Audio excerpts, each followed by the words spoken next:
Hi everyone, welcome to Sai redness kitchen. ఈరోజు వీడియోలో చాలా టేస్టీగా అలాగే సింపుల్గా ఈ వినాయక చవితికి మీకు ఈ ప్రాసెస్లో నచ్చినట్లయితే పాల తాలికల రెసిపీ ట్రై చేసి చూడండి. చాలా టేస్టీగా చాలా బాగుంటుంది. అలాగే సింపుల్గా ఎవరైనా ఈజీగా ప్రిపేర్ చేసుకోవచ్చు. ముందుగా ఎలా ప్రిపేర్ చేయాలో చూసేద్దాం. ముందుగా ఒక బౌల్ తీసుకొని దాంట్లో ఒక 1 కప్ వరకు సాబ్దాన్ తీసుకోవాలి. ఆ తర్వాత ఒక 2 కప్స్ వరకు వాటర్ తీసుకొని ఒక 4 అవర్స్ వరకు నానబెట్టుకోవాలి. ఎంత నానితే అంత మంచిగా వస్తాయి. అందుకోసమే ఒక 4 అవర్స్ వరకు నానబెట్టుకోవాలి. ఆ తర్వాత క్లోజ్ చేసి పెట్టుకోవాలి. ఆ తర్వాత ఒక బౌల్ తీసుకొని దాంట్లో ఒక 2 కప్స్ వరకు బియ్యం తీసుకోవాలి. బియ్యం ఏవైనా సరే తీసుకోవచ్చు. ఆ తర్వాత ఇలా ఒక 2 కప్స్ తీసుకొని ఒక 1 గ్లాస్ వరకు వాటర్ యాడ్ చేసుకొని ఇది కూడా ఒక 4 అవర్స్ వరకు నానబెట్టుకోవాలి. బియ్యం కూడా ఎంత నానితే అంత బాగా వస్తాయి పాల తాలికలు. అందుకోసమే ఒక 4 అవర్స్ నానబెట్టుకోవాలి. డైరెక్ట్గా బియ్యం పిండితో కూడా చేసుకోవచ్చు. ఇలా నానబెట్టి చేసుకుంటే కొంచెం టేస్టీగా చాలా బాగుంటాయి. అందుకోసమే ఈ ప్రాసెస్లో చూపిస్తున్నాను. ఒక 4 అవర్స్ అయిన తర్వాత జలిగిన్నె తీసుకొని ఇందాక నానబెట్టుకున్న బియ్యం మొత్తం వడకట్టేసుకోవాలి. ఇలా వడకట్టేసి పెట్టుకొని మొత్తం ఒక 15-20 మినిట్స్ ఆరబెట్టుకోవాలి. దాంట్లో ఉండే వాటర్ మొత్తం పోవాలి. ఒక 15 మినిట్స్ వరకు నానబెట్టి పక్కకు పెట్టేసుకోవాలి. ఆ తర్వాత సాబ్దాన్ కూడా ఇందాక నానబెట్టుకున్నాం కదా, ఇది కూడా ఒక 4 అవర్స్ అయిన తర్వాత తీసి ఇలా పక్కకు పెట్టేసి ఇంకో బౌల్ తీసుకొని దాంట్లో ఒక 3 గ్లాసెస్ వరకు మిల్క్ యాడ్ చేసుకోవాలి. ఇలా ఒక 3 గ్లాసెస్ వరకు మిల్క్ యాడ్ చేసుకొని ఆ తర్వాత ఇందాక నానబెట్టుకున్న సాబ్దాన్ మొత్తం యాడ్ చేసుకోవాలి.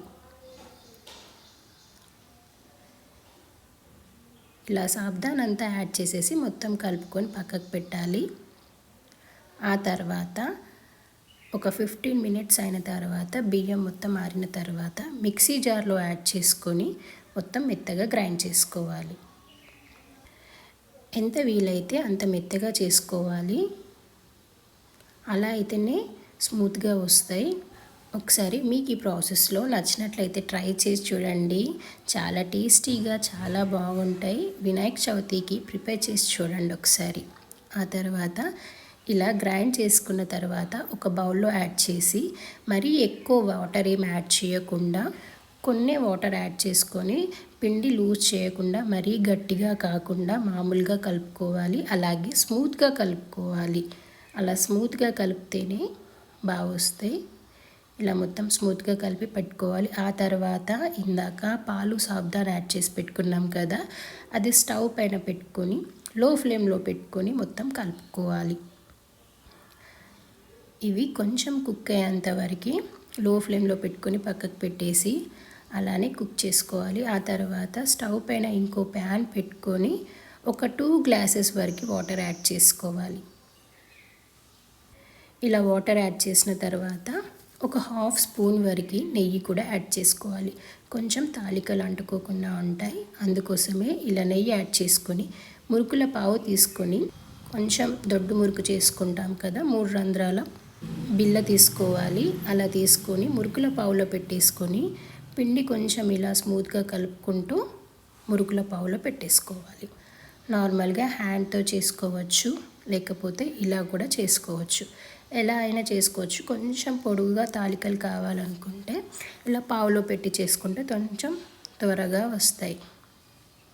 ఇలా బియ్యంతో చేసుకుంటే చాలా టేస్టీగా చాలా బాగుంటాయి బియ్యం పిండి కన్నా. అందుకోసమే ఒకసారి ఇలా ట్రై చేసి చూడండి. ఆ తర్వాత ఇలా మొత్తం క్లోజ్ చేసేసుకొని ఇలా 3 రంధ్రాల బిళ్ళనే పెట్టుకోవాలి. ఆ తర్వాత వాటర్ కొంచెం హీట్ అయిన తర్వాత మీడియం ఫ్లేమ్లో పెట్టుకొని ఇలా పావుతోని ఇలా పూస కానీ దొడ్డు మురుకు కానీ ఎలా చేసుకుంటామో అలా మొత్తం ఇలా రౌండ్గా చేసుకోవాలి. ఇలా మొత్తం రౌండ్గా చేసి పెట్టుకోవాలి. ఎవరైనా ఈజీగా ప్రిపేర్ చేసుకోవచ్చండి. ఫస్ట్ టైం ప్రిపేర్ చేసినా కూడా చాలా బాగా వస్తాయి. ఒకసారి మీకు ఈ ప్రాసెస్లో నచ్చినట్లయితే ట్రై చేయండి. ఇలా మొత్తం రౌండ్గా చేసుకుంటే సరిపోతుంది. అన్నీ ఇలా పావులో పెట్టుకుంటూ ఇలా చేసుకోవాలి.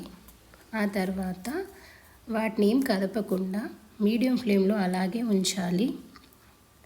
ఆ తర్వాత కొంచెం ఇలా తిప్పేసుకోవాలి అంతే. మీడియం ఫ్లేమ్లో ఒక 5 మినిట్స్ కుక్ చేసుకోవాలి. ఆ తర్వాత ఇందాక పాలు సాబ్దాన్ లో ఫ్లేమ్లో పెట్టుకోమని చెప్పాను కదా, అవి కొంచెం ఇలా కుక్ అయిన తర్వాత మొత్తం ఒకసారి ఇలా కలుపుకోవాలి. ఇలా మొత్తం కలుపుకున్న తర్వాత ఒక 2 to 3 స్పూన్స్ వరకు షుగర్ యాడ్ చేసుకోవాలి దీంట్లోనే. ఇలా షుగర్ యాడ్ చేసేసి మొత్తం కలుపుకొని ఆ తర్వాత స్టవ్ ఆఫ్ చేసుకోవాలి. స్టవ్ ఆఫ్ చేసుకొని పక్కకు పెట్టేయాలి. ఆ తర్వాత తాలికలు లో ఫ్లేమ్లో పెట్టుకోమని చెప్పాను కదా, ఒక 5 మినిట్స్ ఇలా కుక్ అయిన తర్వాత మొత్తం ఇలా తిప్పుకోవాలి. డైరెక్ట్గా గరిటెతో తిప్పితే ఇరిగిపోతాయి కాబట్టి ఇలా తిప్పేసుకుంటే సరిపోతుంది. ఒక 5 to 6 మినిట్స్ కుక్ అవ్వాలి. మరి ఎక్కువసేపు ఏం అవసరం లేదు. ఆ తర్వాత కొంచెం బియ్యం పిండి దాంట్లో కొన్ని వాటర్ యాడ్ చేసుకొని మొత్తం కలుపుకొని ఒక 1 కప్ వరకు యాడ్ చేసుకోవాలి. ఇలా యాడ్ చేసుకున్న తర్వాత ఇందాక వేడి చేసుకున్న పాలు సాబ్దాన్ ఉంది కదా, అది మొత్తం యాడ్ చేసుకోవాలి. ఇలా యాడ్ చేసుకొని ఆ తర్వాత మీడియం ఫ్లేమ్లో పెట్టుకొని జస్ట్ ఇలా కొంచెం కలుపుకోవాలి. ఇలా కలుపుకొని లో ఫ్లేమ్లో పెట్టుకొని ఒక 5 మినిట్స్ కుక్ అవ్వాలి. చూసారు కదా, ఇలా మొత్తం విడివిడిగా అయినాయి. ఆ తర్వాత ఇలా మొత్తం కలుపుకొని ఆ తర్వాత ఒక మీడియం ఫ్లేమ్లో ఒక 5 మినిట్స్ కుక్ చేసుకోవాలి. ఒక 1/2 స్పూన్ వరకు ఇలాచీ పౌడర్ కూడా యాడ్ చేసుకోవాలి. ఇలా యాడ్ చేసుకొని పక్కకు పెట్టేయాలి. ఆ తర్వాత స్టవ్ పైన ఇంకో ప్యాన్ పెట్టుకొని ఒక 1 స్పూన్ వరకు నెయ్యి యాడ్ చేసుకోవాలి. ఆ తర్వాత కొన్ని డ్రై ఫ్రూట్స్, కొంచెం పచ్చి కొబ్బరి, అలాగే కిస్మిస్, కాజు కూడా యాడ్ చేసుకొని కొంచెం వేయించుకొని పక్కకు పెట్టేస్తే సరిపోతుంది. కొంచెం గోల్డెన్ కలర్ వచ్చినప్పుడు తీసేయాలి. ఇలా గోల్డెన్ కలర్ వచ్చినప్పుడు తీసేయాలి. అంతేనండి. చూసారు కదా, ఒకసారి ట్రై చేయండి. చాలా సింపుల్గా ప్రిపేర్ చేసుకోవచ్చు అండ్ టేస్ట్ కూడా చాలా బాగుంటుంది. ఇలా తీసి పక్కకు పెట్టేసి ఆ తర్వాత ఇలా ఒక బౌల్ తీసుకొని దాంట్లో ఒక 2 కప్స్ వరకు బెల్లం యాడ్ చేసుకోవాలి. ఆ తర్వాత ఒక 1 కప్ వరకు వాటర్ యాడ్ చేసుకొని స్టవ్ పైన పెట్టుకోవాలి. స్టవ్ పైన పెట్టుకొని ఆ తర్వాత బెల్లం మొత్తం కరిగిపోతే సరిపోతుంది. ఇలా బెల్లం మొత్తం మెల్ట్ అవ్వాలి. ఇలా బెల్లం మొత్తం మెల్ట్ అయిన తర్వాత ఇందాక పాయసం ఉంది కదా, దాంట్లో ఇలా వడకట్టేసుకోవాలి.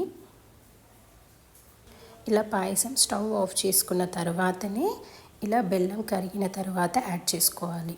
అందుకోసమే ఒక 5 మినిట్స్ చల్లారనివ్వాలి అని చెప్పాను. అలా చల్లారిన తర్వాత బెల్లం ఇలా కరిగిన తర్వాత వడకట్టేసి యాడ్ చేసుకొని ఆ తర్వాత మొత్తం కలుపుకోవాలి.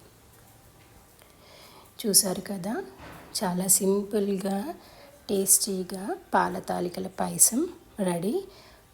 ఆ తర్వాత ఇలా మొత్తం మిక్స్ చేసిన తర్వాత ఇందాక వేయించుకున్న డ్రై ఫ్రూట్స్ కూడా మొత్తం యాడ్ చేసుకోవాలి. అంతేనండి.